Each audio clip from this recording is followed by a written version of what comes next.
Hello and welcome back to Level Up Rugby.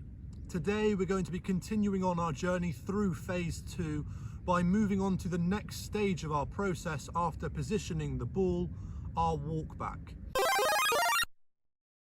The first question that we must ask ourselves when discussing our walk back is where we are actually attempting to walk back to. Now there are two variables that determine where this position is. The first is our distance away from the ball, and the second is our angle in relation to the ball and the posts. Now these two variables are actually determined by how we want to approach the ball. So stay tuned for the episode on our approach when we decipher where exactly we are aiming to walk back to. Once we know the spot that we are aiming to start our approach from, the second question that we must ask ourselves when discussing our walk back is how we are going to accurately walk back to the exact same spot consistently. There are two common methods of walking back to your start point. The first method is the classic back and to the side. Walking back to your spot via this method, it can be argued that you are more likely to accurately reach the exact same spot consistently, because this method isn't based off feeling where is most comfortable, which can easily vary as we will get onto in the next method of walk back, but it's instead based off precise, measured, calculated steps that can still vary, but arguably not as much as measuring feeling.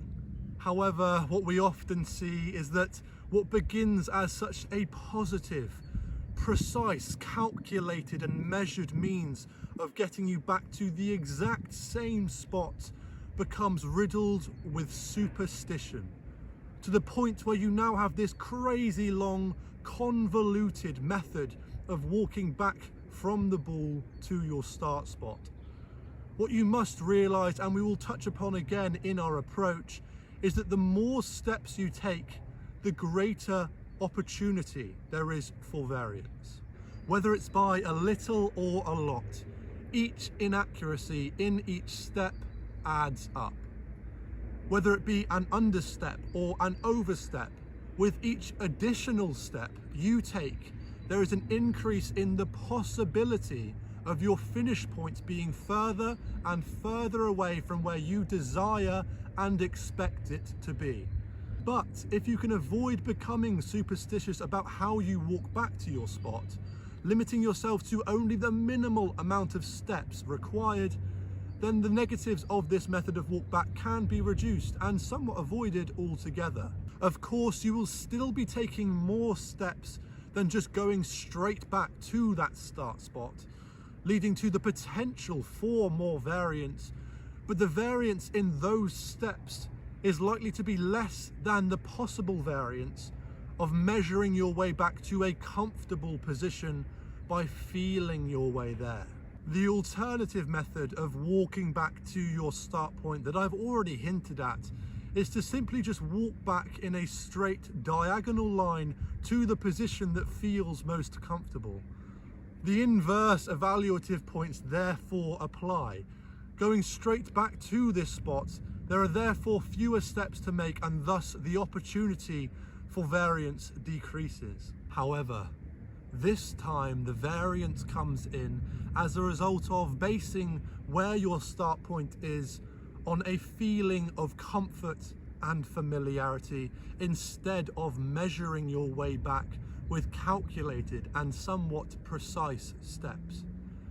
The issue, as I'm sure you can imagine, is that feeling can easily vary from session to session and even from kick to kick, making it a lot more difficult to know where exactly the spot you are walking back to is, meaning that you are likely to be a lot more inconsistent with your start point, especially in comparison to stepping the same number of steps back and to the side. However, it can be argued that the steps back and to the side method is simply just a way of getting you to the spot that you feel most comfortable. But the difficulty of getting to that comfortable spot via a straight line to it is that without a lot of experience and practice, you might not actually be all too familiar with where you are comfortable, which may create inconsistency that leads to your natural swing not finishing to target, as we will get onto in future videos. Now, if you get it wrong in training, you can alter your start point from kick to kick to find the correct spot to approach from. But unfortunately, you aren't afforded such a luxury of practice in a game. So although there are benefits with regard to fewer steps being made, leading to less opportunity for variance in each of those steps, the sparing of that variance will be of no particular significance if all the steps that you take are in the wrong direction, leading you to the wrong spot. However, if you are experienced and familiar with where that spot is from a feeling of comfort or the look of the ball on the tee, and you trust yourself to accurately find your way there consistently, then going straight back to the spot could be the simplest and best method.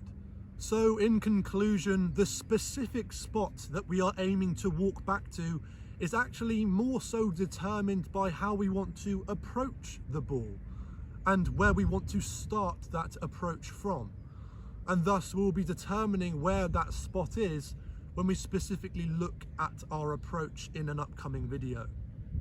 However, when it comes to the second question of how we get back to that spot, there are clear positives and negatives of both the back and to the side method and the straight diagonal method. So the only question that really matters and needs answering is, can you make your way back to that spot every single time? Whichever method you pick, however many steps you take, or what feeling you base the direction of your walk back off, if you can get back to the same spot every time, that's all that matters.